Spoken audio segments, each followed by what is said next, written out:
since I became a parent on March 12th, 2009. I have been waiting for one singular moment. One moment that would define my family for generations to come. And that moment happened this week. Welcome to the Pete the Planner Show. Kristen Alanius joins us here as co-host this week. Kristen, first time on the show. How are you? You know, I am really nervous. Yes, you are. Now, Kristen, before I tell you about the life-changing moment that I had this week, let's go a little behind the scenes, as they say, inside baseball. And before I go inside baseball, let's go very inside baseball at what was called my first air check when I first got a radio show back in 2009. So Okay. here's what happened. Okay. I sat down with my executive producer. It was a gentleman by the name of Scott Roddy, who was like an old-time disc jockey, and his on-air name was Records Roddy. Scott Records Roddy. And amazing voice. And he's sitting down, and now he's in management, and he's got me as this weekend host that's doing things. And he said, I listened to your show. I was like, thanks, Records. And he said, actually, by the way, off the air radio meetings are like, how you doing? How you doing? How you doing? And it's like all people are like out. They are not like that. No, it's true. That's not. And he was like, what I've noticed about your show is that you do a lot of inside baseball. And I was like, oh, what does that mean? And he was like, what it means is you're talking about the mechanics of the show on the show, and you just shouldn't do that. So it's in that spirit that I want to talk about the mechanics of this show within the show. So that was like inside baseball. Kristen, you showed up with a minute to spare to this here platform today, which is sort of my move. Right. And you guys all freak out. And then today show up, your mic's barely working. And so now, boy, have the turntables have turned. Yeah, the turns do table, because I can't tell you how many times when I first started to be on this show that I would Slack Damien and be like, still don't have a link from Pete. And he would be like, he'll send it. It might be 5 minutes before the show, but he's going to send it. And I literally showed up with like 2 minutes to spare because I was still prepping the news because we're without Damien. Do we know where Dame is? I know he's not here. Are we allowed to say where he is? I don't know where Damien is. I know he's off. Right. He's not. But I don't remember where. So the moment I've been waiting for since March 12th, 2009, is for one of my children to have their school schedule arrive in my email inbox. Because even Kristen, back in 2009, email was a thing. And for that schedule to indicate they're taking a course in personal finance. Young Theodore Patrick Dunn got his schedule last week, and it said right there, personal finance. And I thought to myself, man, I'm so excited for this. I could not be more thrilled. And I have questions and that inside baseball. I just want to know, are you going to tell him to study up on market temperance before class or not? Wow, Kristen. There's updates on that story too. Of course. You brought it up. You always tell me not to bring it up, and then you just brought it up. I didn't bring it up. I brought up the joke. 2 more lawsuits. So I'm really excited for him to take personal finance. I'm really interested to know what professional educators teach a 7th grader about money. You think he's going to get a fake checkbook? That's a great question. Here's what I'm going to do, though. When he learns, however he's going to learn how to manage his money, I'm going to email the teacher, and I'm going to say just simply the following. Hey, I listened to a lot of Dave Ramsey, and you're not teaching the envelope cash system, and I find that personally offensive. That's what I'm going to do. Yeah. Send it from your work email, too. I absolutely will. Here's the weird thing. Maybe not weird, maybe cool. I don't know what it is. The entire district of teachers, of which young Theodore goes, are your Moneyline participants, so they can actually call. Like the teacher could call us, talk to someone from your team, and be like, "Hey, help me teach these kids about money." Yeah. Or you could call and be like, "Hey, some over-involved type A caramel parent called me and emailed me, and I just want to check with you all of whether that makes sense." And then you all have to, by employment obligation, be like, no, that man is right. He's a genius, actually. He is a Listen to all the things genius. he says. Jason asked a really good question. Jason, what stadium is that? I'm not a big baseball person, but in your picture, what stadium is that? What does a 7th grader need to know about personal finance? That feels like a high school class at minimum. Yeah, it's an interesting question, but I mean, not that I'm a parenting expert, believe me, I'm not. But that's when we really hardcore started teaching our daughter about finance, because they can get little dumb jobs. Like she was a soccer ref and these sorts of things. So you got to know how the cash flows that way. Texas Rangers 2024 All-Star Game is the answer. Cool. Oh, Kristen, Office Olympics here today at your Moneyline HQ. Must be nice. Hey, you got a car, right? Yeah, I'm going to drive 2 hours to participate in the Office Olympics to drive 2 hours back. Yeah. Here's how we did it. Everyone had to bring a food representing a country. And then we have a series of games. We're breaking into teams, and then we're going to have the Office Olympics winner. I brought Belgian waffles to represent Belgium. Are you worried about a workers' comp claim? No, and Andy actually is asking the question in a different way. Andy asks, what are some of the events? They're very low key. We've got trash can basketball, which is just more of a free throw shoot.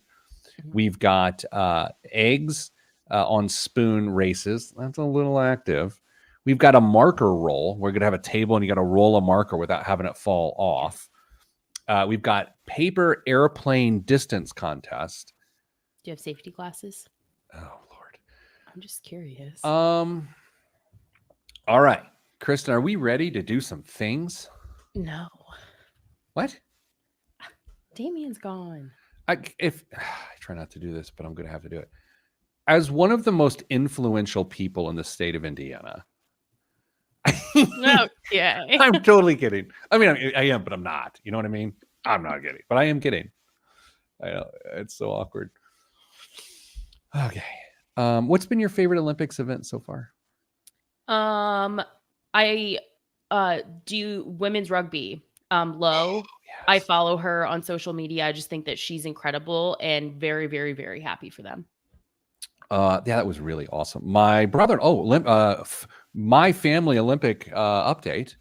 My brother-in-law's swimmers have won 2 medals so far. Nice. Got a silver for Drew Kibler and then a silver for Alex Shackle in the relay yesterday. So that's nice. That's sort of fun.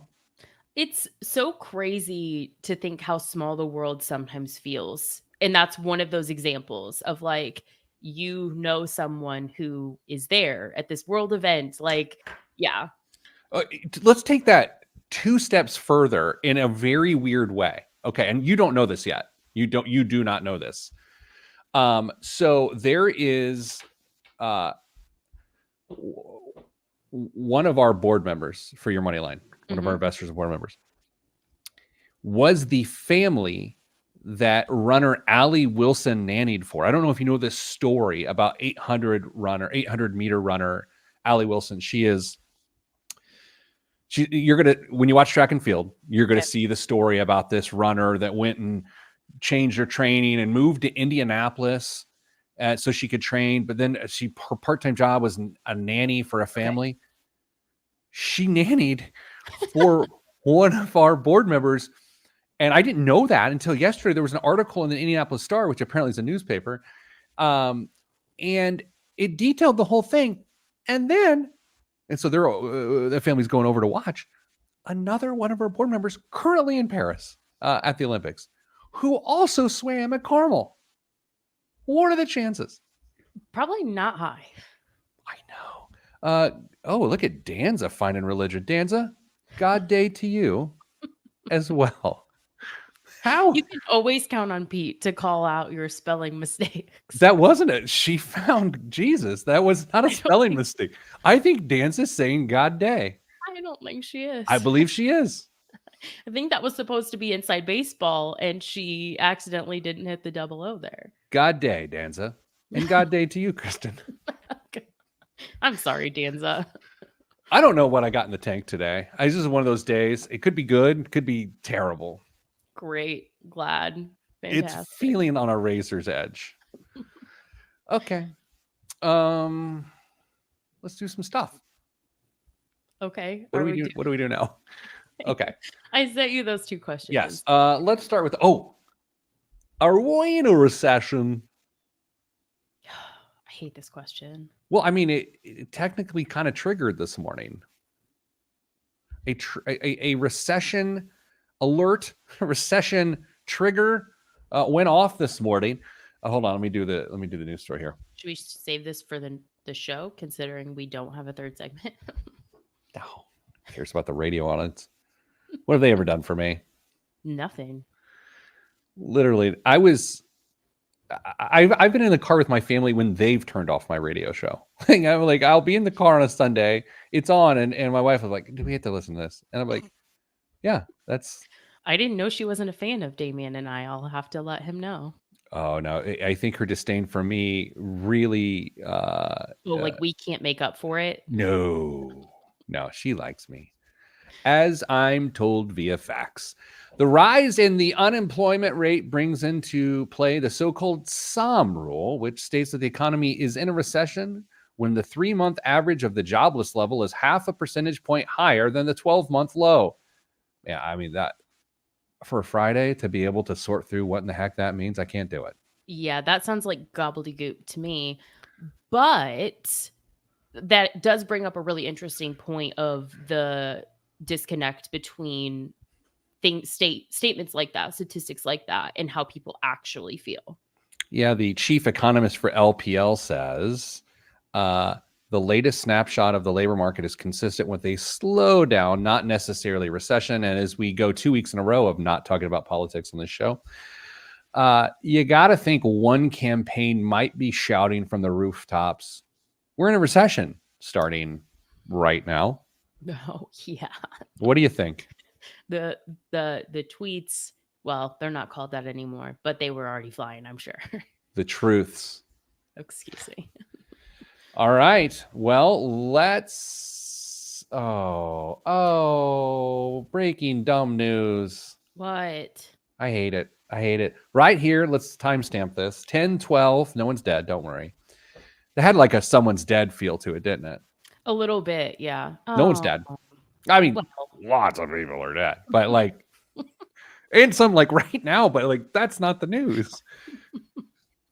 Let's hear Kristen's laughter. It feels like a reward. Not today. Oh, Morgan Stanley tells wealth advisors they can pitch Bitcoin ETFs in a first for major Wall Street firms. Great. Let's start. Doug's excited. Okay, let me start the show. Everyone calm down, Kristen.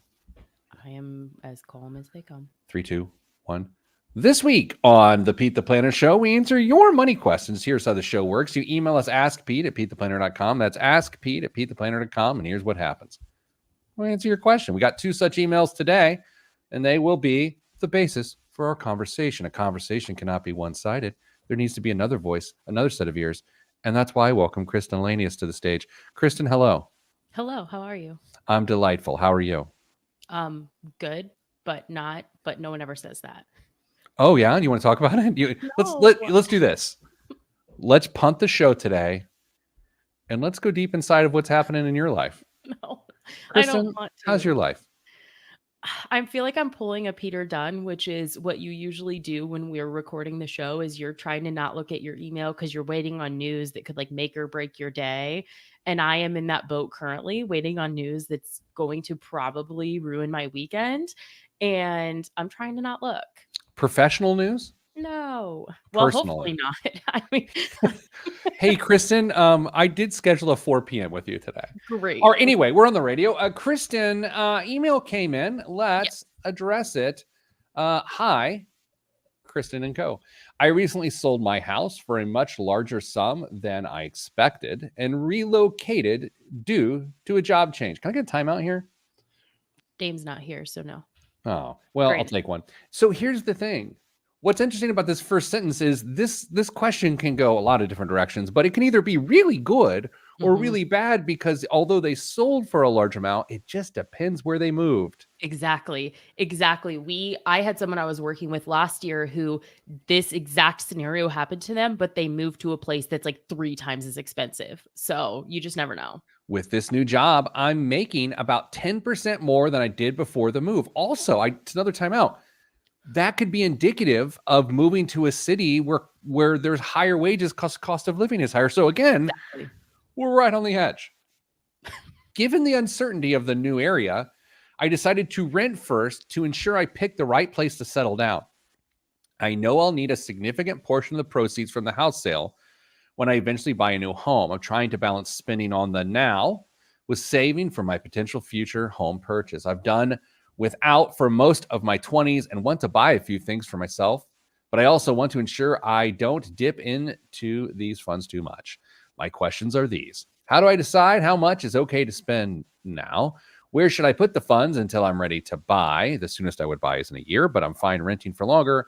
How do I protect these funds from being spent once I start? Thanks, Gladys. I think it's a fake name because this person says they're in the 20s. I've not met a Gladys in their 20s. I have not either, no. I don't even think I've met a Rick in their 20s. All right. So, Kristen, where shall we begin?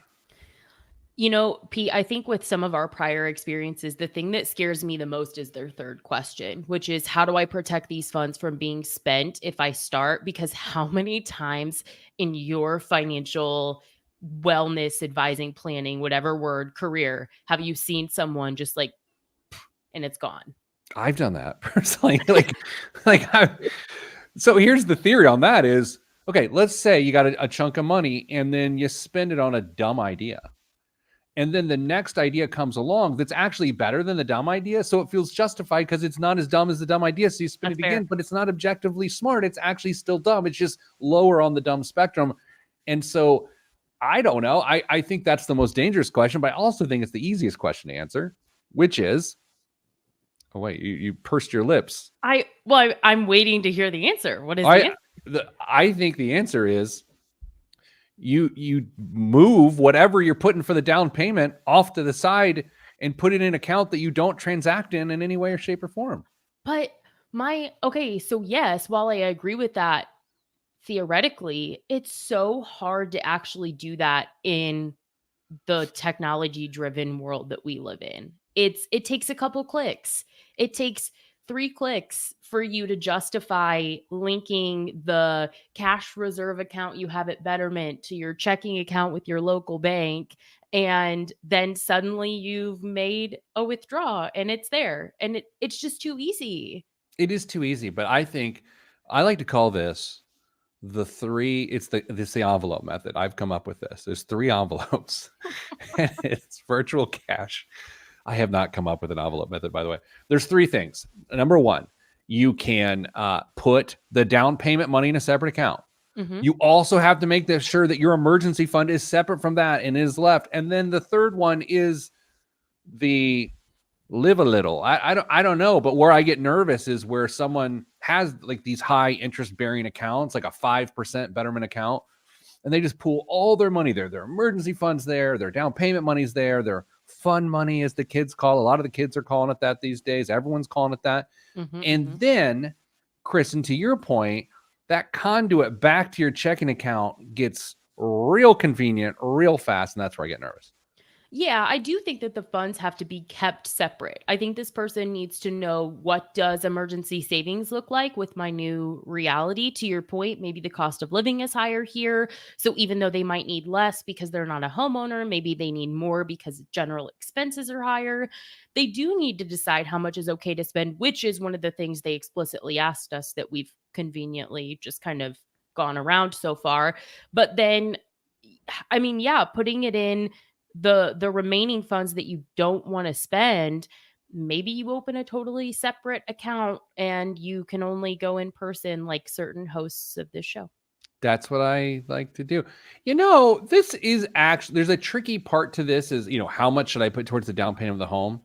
This is really, really a very difficult question because we're in a very dynamic time with what housing prices are going to do within the next 12 to 18 months. This is a prediction. I know we're not a prediction show. You're going to see housing prices take off like nuts in the next 12 to 18 months. So whatever they set aside is not going to be enough 12 to 18 months from now. Right. Yeah, because interest rates come down, but then in theory, the pool of buyers gets larger.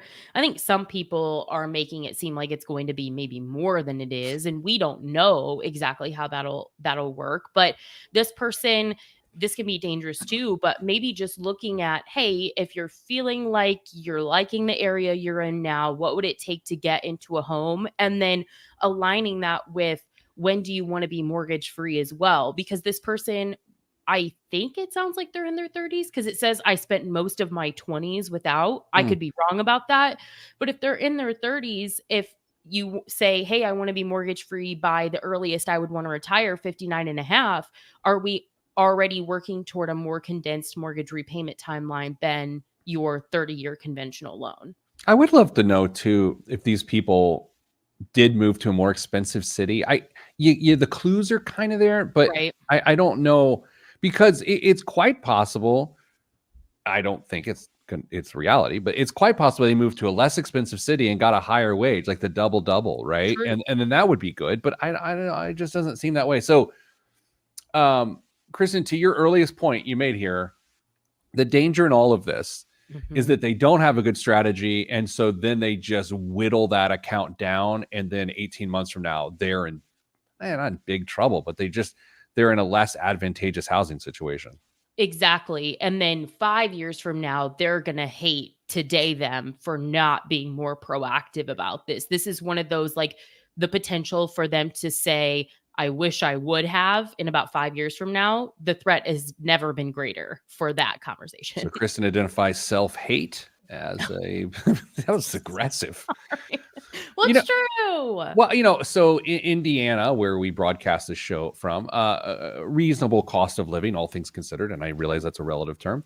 What you'll find is people from very expensive real estate markets like a New York or an LA or San Francisco or wherever, they will sell a home there, move here, not necessarily get a wage increase because that's not likely to happen based on average wages here, but they're likely to go into a market with lower priced homes. And with that, that we take a break and we try to stop the self-hate. Okay, let's do this. Let's take a break. Come back. We've got another question. This one's about uh, money conversations, I think. We'll do that next, right here on the Pete the Planner Show. I'm Pete the Planner. All right, well, we did that, right? Sure did. Who Good needs time. Dame? Who needs that guy? We do. Us. We do. Yes, I was just thinking. Sorry. Yes, we absolutely do.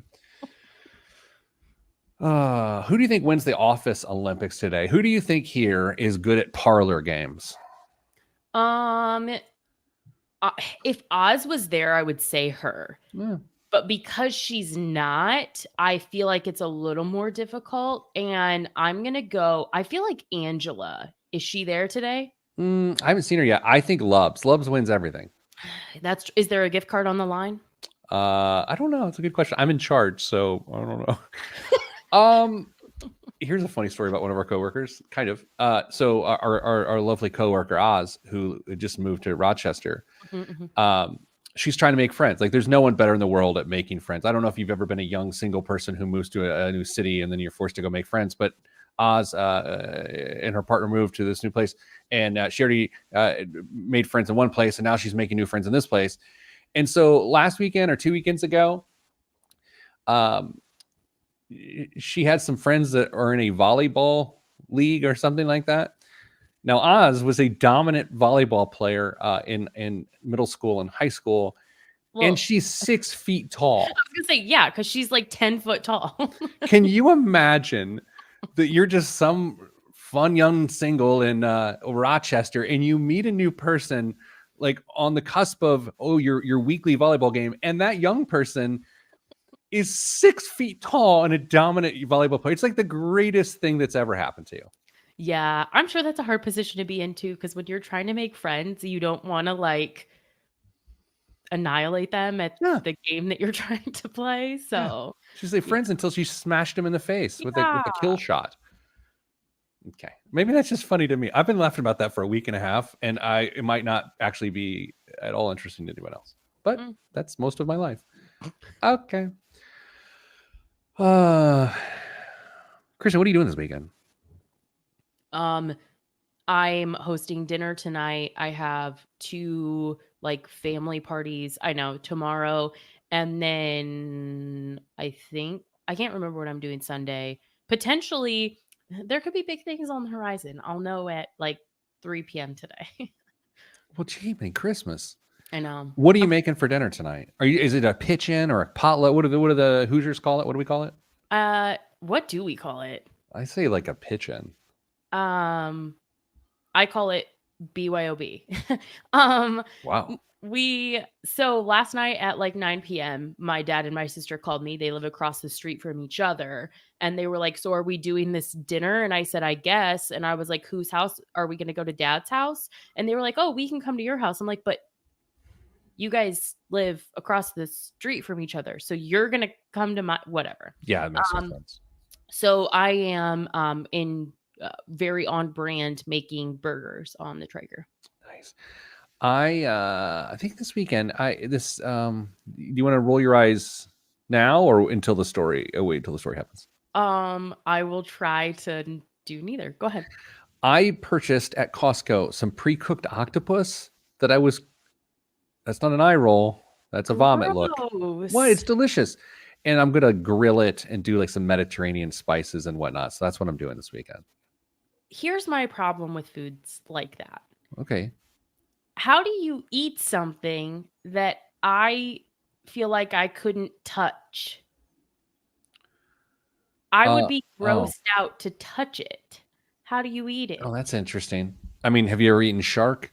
No. Okay. Well, maybe your whole thing holds water. There it is. There we go. Okay. 3, 2, 1. Back on the Pete the Planner show. Chris and I saw a review of our show the other day online, and it said something to the effect, the host thinks he's very funny, but I'm not sure he is. And I actually have no problem with that synopsis of the show, you being the host. Kristen, let's get back to the show. Oh. Dear Kristen and co, I hear and am trying to heed your warnings about the importance of having money conversations. I get that they're important, but I'm struggling with the how. How often should my wife and I have these conversations? How should these conversations go? What should we cover? Should some conversations happen more frequently than others? And then how do we actually make change when I find areas of concern? And it just says when we find areas of concern, which I think is important for me to correct.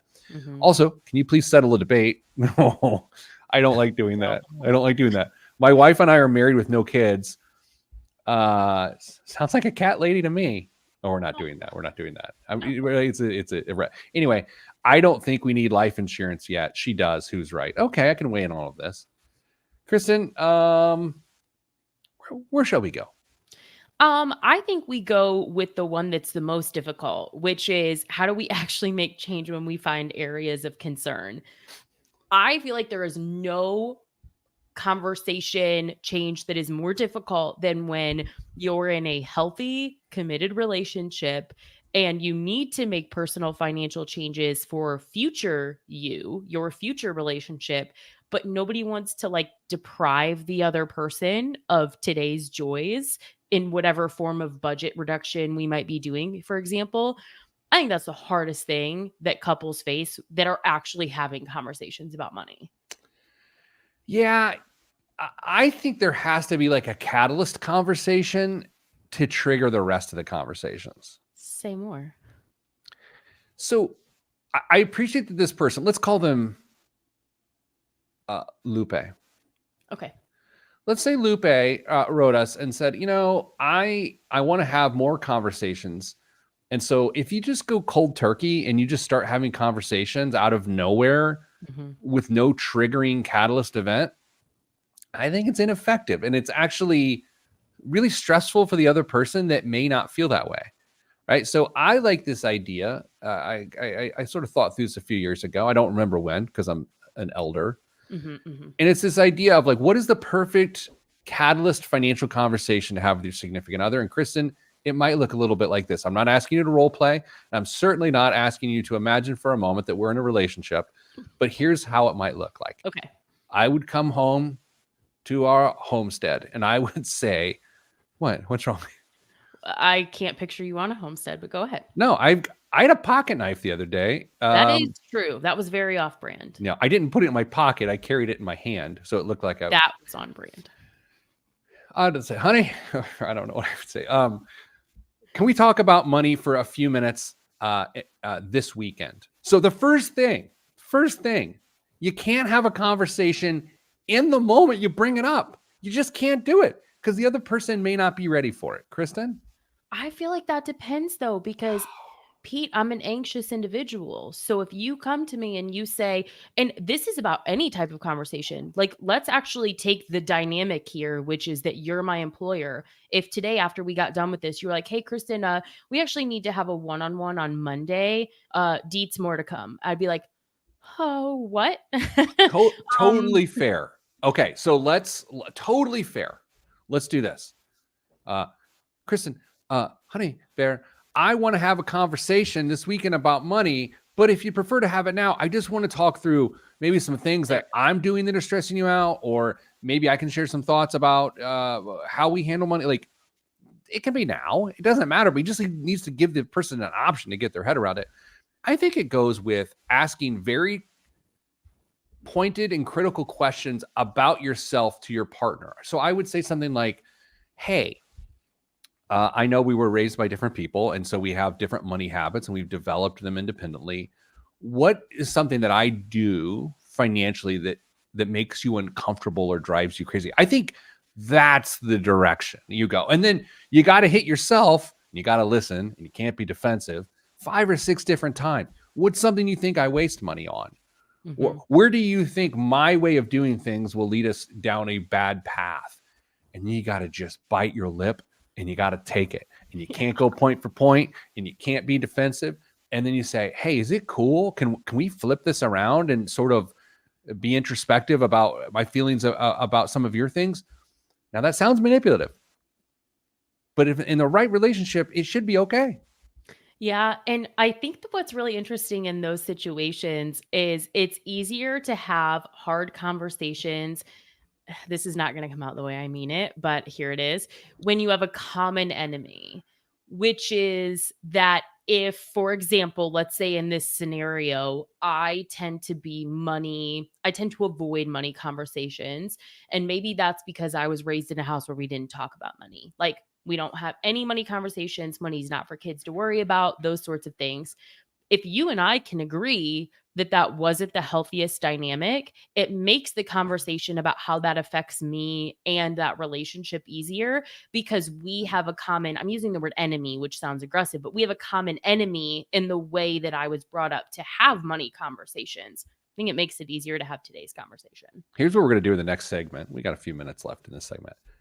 I want to talk about how identifying all of the stakeholders in your financial life will help you actually have these conversations better. Okay. I think very frequently and I'll get there in the next segment, but while personal finance is personal, there's so many other players in your life that sometimes you accidentally ignore them. So back to this question, what is the right cadence? What is the right frequency? Yeah. I've always thought once a month is probably appropriate, and any more than that, it's unlikely people with 2 different money personalities can actually get away with that conversation more frequently.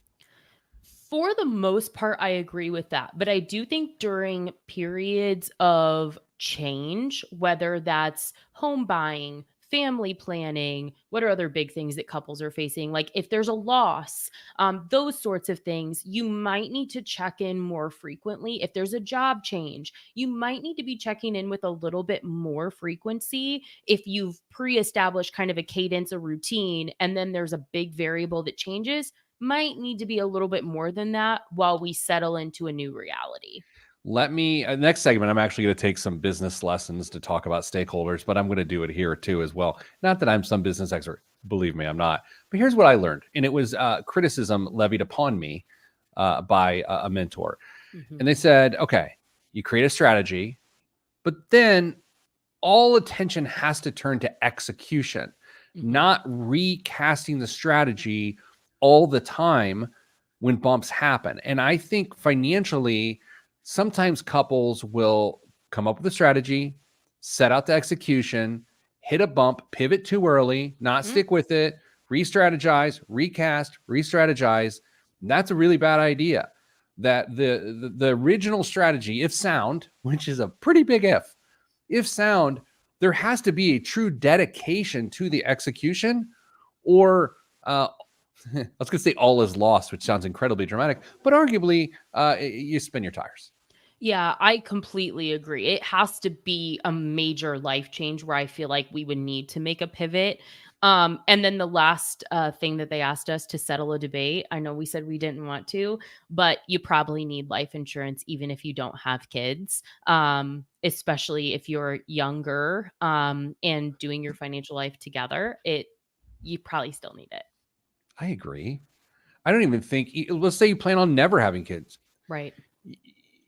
I think you still need life insurance. Yeah. It's that life insurance continues to be one of the least comfortable things to ever talk about, because a person must accept their mortality and then bet on it, which is a pretty healthy thing to do, because you're not going to lose. You're going to be right. It's undefeated.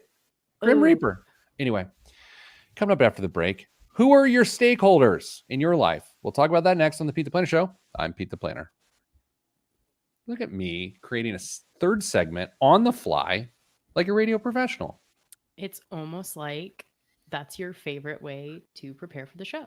Scott Records Roddy spinning the golden oldies. Kristen, really, that's what happens at radio stations. What are golden oldies? Shut your precious mouth. You don't know what golden oldies are? I've not heard those words used together, I don't believe. Oh my God. Well, you're like a zygote. How old are you? Mean? What? You don't know what zygote is? Okay, first of all, we all know I'm 30. Let's not age shame me, because that's what that just turned into. Well, you asked. Clearly didn't. No one heard. Hey, by the way, how many years are you? Did you not just ask me that? I didn't ask you how old you were. Maybe I did. You did. Shh, calm down.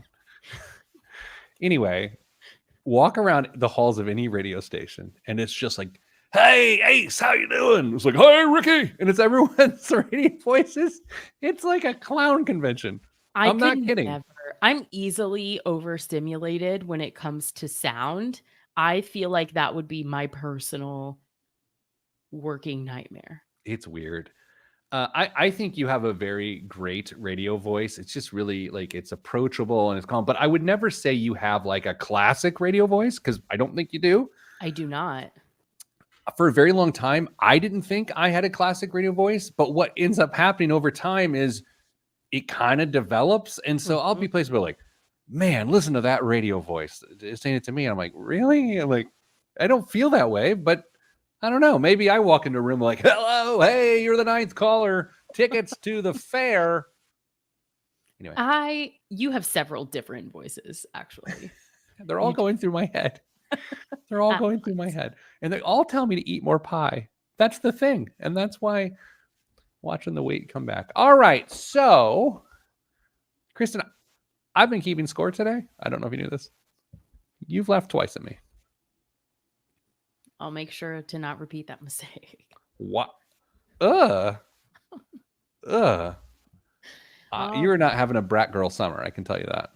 I don't know what that means either. I've seen that, but we've had a team event the other day, and someone typed brat girl summer, and I read it as brat girl summer, and I was ready for a cookout. Right on. I was like, hey, Charlie Murphy's cooking Johnsonville brats. What's the name, Charlie? It's an old commercial that you wouldn't know because you're 10 years old. Respectfully. Very respectfully. VR. There it is. VR. Okay, let's do the segment, and I'm going to have to just figure it out as we go. In 3, 2, 1. Back on the Pete the Planner Show. Very special Pete the Planner Show today. It's actually not that special. Hi, Kristen. Hello, Pete. Kristen, from time to time, I am tasked by the minds at the Indianapolis Business Journal to craft for them 750 meaningful American words that can tickle their readers and delight them. And so I did so for next week. And here's what I came up with, and I want to walk you through it.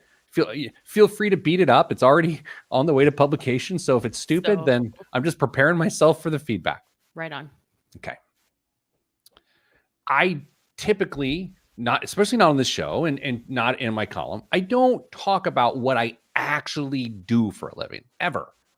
Fair. Right? I mean, like, I'm the CEO of a fintech company. That's what I am now. I do some other things, but that's really what I am. Mm-hmm. Here's what I've learned based on that role in the last 2 years that I never thought was my actual job. Okay. Mm-hmm. So if I may, because I'm going. Yeah. The job of a chief executive officer is to understand the wants and needs of all the different stakeholders of a business Mm-hmm. and find alignment and find a way to deliver on those wants and needs, balance the right way without alienating those wants and needs of various stakeholders along the way. Okay. That's the job, right? And so when you start this, you don't realize that's the job. But here's some examples. Who are the stakeholders of this business? There's the participants. So we around here, those are the employees of the businesses we serve. We try to help their financial lives, and we do it all the time. It's great. There's the employers who purchase our services, and we're trying to help their businesses by helping the personal finances of their employees. Mm-hmm. There's our distribution partners. There's our own employees. Mm-hmm. There are our shareholders, because we have investors here. And then there's the board of directors. So all of those, we're all trying to help people and make money, right? That's sort of the general direction, make people better and make money in the process. And if you index too hard for one of those elements, Mm-hmm. the other ones start to get wonky and it can be not fun at all. But that's my job is literally that, to take all of these elements and figure out how they fit together. That is my job. Now, in personal finance, as you all hear, personal finance is personal. True.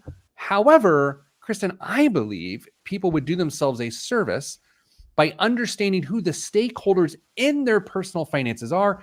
And it's more entities and parties than you might think. So I'm going to give you a list, and this is where you can say yay or nay, I disagree. Okay. Okay. Number one, every person who lives in your home currently. Okay. So you're saying even that could be more traditional, meaning it's like, your husband, your wife, your kids, but in multi-generational households, you're saying that's potentially a parent, that's a grandchild. You're saying every person that lives in the house. Your decisions, your personal financial decisions impact that person. And theoretically, you have to account for what their wants and needs are because you cohabitate. So would you agree with that? I believe that I would agree with that. Okay, well, let me take it a little step further that really hits home for you. And I made this point in my column. Also your pets. And I know that sounds crazy, but I believe pets are stakeholders in your financial life because they require financial attention. And oddly enough, they are incredibly dependent on your financial decisions for their own well-being. What do you think about that? I'm obsessed with that. Of Really? course I agree with that. Wow. I think in pause, because A of the pause way we in treat terms of like a pet's paws? no. In terms of the way that we treat pet ownership, oh my, in generally speaking, because I would quite literally do whatever I needed to financially for my pets. And so many people feel the same way. So to ignore them as, to your point, stakeholders, I don't think best serves your financial life. So I am full support. Okay. Next up, Okay. your local butcher What? is a stakeholder. That's a joke. Okay. Oh my. You could have laughed. I could have. How about people who previously you've cohabitated with or lived with, other people in your life, like someone you co-parent with, Mm.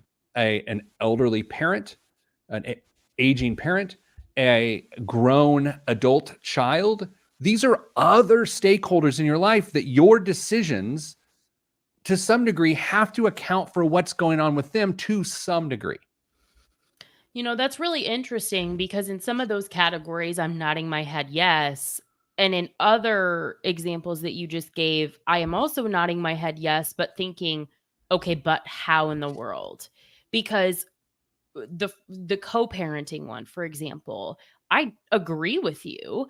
I think that when you have a shared interest in a child, then the other person's financial life is important to you, but practically speaking, how does that actually work? Well, I am not an expert on co-parenting outside of a marriage, but I've seen a lot of it. You see a Mhm. lot of people saying, "Okay, we're going to split the cost for the soccer season and for this trip to Sandusky, Ohio, for a soccer tournament, but it's your weekend." Or no, this one happens to be my weekend, and Right. that's really complicated. Now, I will say the one entity. I only have 750 words. I mean, arguably this is a book, right? But 750 words, I can't say sometimes your ex spouse without kids remains a stakeholder in your life, but most of the times they do not. Right. They kind of move on. Now, the next ones are a little wild and people could slap them down pretty easily. Your past, your present, and your future are stakeholders in your life. The debts that you've created, the past you've created for yourself, Mhm. has an impact on your life. Your present needs and the lifestyle you choose has an impact. And if you keep breathing, called the future, there are needs and wants that must be met there too. So I think in personal finances, you can interestingly bring up abstract things like the past, Right. present, and future. That one I completely agree with, but what's most interesting about that one in particular is you're forced to care about your past, present, and future differently, depending on the circumstances, while to your point, I don't know that that should be you should care equally about past, present, and future, but depending on what's happening in your life today, as we see all the time with the end user that we serve, like you just mentioned, our stakeholders, your present sometimes demands all of that attention, but it is important to look at the past and the future as well. And then there's two other ones that I've listed, and again, 750 words. I wish it was more exhaustive. Sure. Two other ones I've listed for both the head of a business and the head of a household. Your community at large, Oh, right? I feel an obligation to the stakeholder that is the community of which we serve. And sometimes that is central Indiana, sometimes that's a global community. And I think even as a personal finance, as an individual dealing with their own personal finances, your community is a stakeholder as well. And then the final one is really out there, and it's because I have a liberal arts degree and I had to take a philosophy course from Professor Don Carroll at Hanover College. I believe the greater good, the concept of the greater good, is a stakeholder. So, in the 19th century, there were two philosophers, Jeremy Bentham and John Stuart Mill, that came up with this concept of the greater good, and you're serving this greater good. I believe both as a business and I believe as an individual, one must serve the greater good. So that's my stakeholders column that comes out next week. Is it not terrible, right? no, not at all. I actually really like the concept Oh my gosh, I did it. I impressed you for the first time ever. in decades. Coming up after the break, the biggest waste of money of the week and the news. I'm Pete the Planner. This is Pete the Planner Show. I kind of liked it too. Kristen, here, you've put out enough content though, which I hate the word content, but we've put out enough. You've put out enough stuff in the last several years that when it comes off the tips, if you will, if it comes off the fingers and it feels good, it doesn't necessarily mean that people will receive it well and or care about it. And that's the feeling in my heart and soul right now is I Yep. really like that column, but I'm not so sure anyone will care. Yeah, I could not agree more. It's so crazy the difference between something you think will perform well and people will or should be interested in and their appetite for what you have to say. Sometimes there is misalignment. Look at you. Look at you. Did you get the email you wanted? I'm not looking. I have my phone on Do Not Disturb. Can you at least tell me after the show the email you're looking for? Absolutely, I can. Okay. You're going to have a big announcement on the show here in the next few weeks, right? Yeah, I am. Oh, I'm really excited about Hopefully. that. I have some Oh, I have stop. some No, I have some things I have to do. Like Yeah. the announcement is dependent on me buttoning some things up that I have not yet, but working. I'm very excited about that, by the way. I am very excited about that as well. Give you your flowers, as they say, right? Do you say that, or is that too cool? You say that. I don't say that. You do say that. Okay. Last year at our all company retreat, we had to do that. I like that the retreat was just like it was a restaurant. I mean, it was at a restaurant. Okay. Let's do this. Do you have news items? I haven't even talked about this. Of course I do. Okay, well, sorry. You showed up 10 seconds before the show started. What am I supposed to do? Because I was working on the news. Damien's job is hard. Oh my gosh. He's just giggling wherever he is right now. Oh yeah, he's loving it because he reminded me on Monday that I needed to get news articles together. And I said, you've got to be kidding me. I hate it when you're gone. And then he asked me on Wednesday if he wanted me to, if I wanted him to do the news articles for me. I said, no, I got it. And I should have said yes. I regret that decision. Speaking of news, there will be news next week out of these halls. Yes. That will hit the internets. Lots of inside baseball today. That inside baseball? It is. What are you, Scott Records Roddy? What would be your radio name? Miscellaneous. I mean, that's what everybody's always called me. Yeah. And my sister, but. Fun news coming out of these halls next week. Stay tuned. Okay. I'm loving it. I'm ready to go. 3, 2, 1. This week's biggest waste of money of the week, right here on the Pete the Planner Show, is Friend AI pendant. Socially awkward? Are you a terrible conversationalist? Do you lack any personality traits that other humans might find interesting and want to engage with? It does not say that. Yes, it does. Artificial intelligence wants to solve. By the way, how dare you interrupt me? I'm sorry. I'm sorry. I'm just kidding. Artificial intelligence wants to solve those embarrassing problems. In a world where technology is increasingly leading to loneliness. Can I get a timeout? I guess. I buy that. Yeah. I 100% buy that idea. That social media makes people less social and lonelier. It might. It does. It's also attempting to solve the problem it created with Friend. And this next phrase makes me want to die. An always listening AI pendant. Friend is not here to boost productivity, order your lunch, call an Uber, or write your term paper. Friend is just what it says on the 10. A silicone friend that offers words of encouragement or idle conversation or collaborative brainstorming. Creator Avi Schiffman isn't out to replace real friends. Just augment your friend circle with a pendant you wear around your neck. It doesn't require a subscription. It works over Bluetooth and only responds via text, just like your in real life friends. Kristen, walking around, you got a pendant that's always listening. What would you pay for the always listening friend that makes you less socially awkward? First of all, that's not going to happen. Wait, you're not going to be less socially awkward? Ha, very funny. Oh. But this, oh my word, this is going to be, I feel like it's going to be cheaper than I'm thinking. So let's go, it's silicone. Let's go $300. Your logic was spot on, but you missed. Your logic had to go lower. $99. You know, here's the thing. I think this is a terrible idea. Correct. It might work. But I also acknowledge, like, if for some reason really someone is isolated or they're lonely and this serves them, I don't want to make fun of them. Like, I just don't want to do it because that's great that they've got some sort of companionship. I guess. I mean, like, hey, life's hard. Love who you love, even if it's a silicone circle around your neck. Yeah. Hey, Kristen, what's in the news this week? I'm so glad you asked. A new bill aims to make it easier for disabled individuals to save money.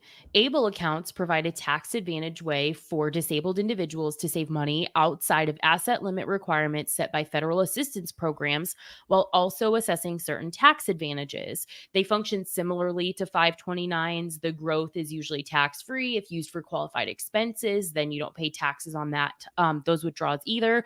But to date, about 170,000 people with disabilities have saved an average of over $11,000 each through ABLE accounts. Senator Bob Casey, who I believe is from Pennsylvania, serves as the chairman of the Special Committee on Aging and is proposing a few different bills to expand the current legislation, including the Employment Flexibility Act, which would make it possible for employers to contribute to an employee's ABLE account instead of a 401k. He's also proposing a bill that allows employers or government programs to make direct deposits to ABLE accounts. And finally, he's proposing a bill focused exclusively on the education surrounding ABLE accounts due to what they feel is inadequate participation in this type of offering. There are a lot of esoteric financial instruments all around the world, and especially here in the United States. This is a wonderful program, Correct. a earth-shatteringly wonderful program that no one knows about. Like Mhm. no one knows about. And it's like you said, most akin to a 529. Like it's Mm. the closest thing. In fact, some of the businesses that administer 529 plans also administer ABLE accounts. And there does need to be more attention to them. And there needs to be more tax favorability. There needs to be more accessibility. Secure 2.0, I'm not sure whether they accounted for additional access or benefits of ABLE accounts, but they should, because I'm with Senator Casey here. I think that's great. Yeah, I completely agree. It's so hard because an account like this, if you're not the kind of person who needs it, you probably have no exposure. And then if you become the type of person who needs it, how do you get information about something you didn't know existed in the first place when you're hit with a new reality that is potentially life-changing? So that's what's so hard is how do you get the information for the people who need it when they need it? I still think even if they pass this, there are challenges here logistically. Yeah, and so those challenges, as I try to describe them here, are anecdotal. This is an anecdotal description. Let's say you find yourself in a situation where you have a special need, or you are considered different able-bodied than someone else. Sometimes there are direct negative financial repercussions and ramifications of that reality. Mhm. And so while this is a beautiful way to save money towards that, it doesn't necessarily mean you have all this extra change going around that you can deposit into these accounts because you're dealing with the reality of your disability. So Exactly. that doesn't mean they shouldn't be around, but that definitely dampens the impact of these programs. So what else is in the news this week? This article, Pete, leads with surge pricing isn't just for Uber anymore. Oh no. So the Cut wrote this article suggesting that corporations have had the technology to roll out more highly targeted pricing models for years, according to Lindsay Owens, the executive director of Groundwork Collaborative. And Owens shares that when customers are more isolated, they're less price sensitive. Hmm. So the concern is that surveillance pricing, the more broad term, is not new, but there are no federal laws that explicitly ban it. However, the FTC has broad authority to regulate, quote, unfair and deceptive practices and acts, unquote, and is starting to crack down. So they brought up a few examples of what's the difference between what would be considered fair game with dynamic or surge pricing and what would be considered predatory. And the author of this article brought up a couple things that I thought were really interesting. And the first one is, what if Uber started charging you a higher price if your phone battery was low and you were not in your home city? I'm uncomfortable. Right? It made me so nervous. Or what if you were being dropped off in an expensive neighborhood? So they were just like, well, this person can afford to pay more. I didn't like this, but I think it's an important conversation because as someone who was stranded waiting for an Uber based on dynamic pricing. At one point, I still couldn't even get an Uber last week, but at one point, the 20-minute ride due to dynamic pricing was going to be $136. What if, let's get creepier, you're a 19-year-old young woman, right, in an area of town that is somehow deemed to be not as safe, and therefore the male standing next to you that happens to be 26 that knows all the great places to go, he would have less pricing because he's less at risk and in the need of a ride. Yeah, that's awful. I don't care for that. I'm sorry, but I read it and I couldn't not talk about it. Do you have a quick one to end the show with? Yeah, I saw an article yesterday that the cost of living estimate for Social Security was just released. Did you see that amount? I didn't see it. Can I guess? Yes, estimate. It's going to be a lot lower than it's been in previous years. I'm going to go 4.7%.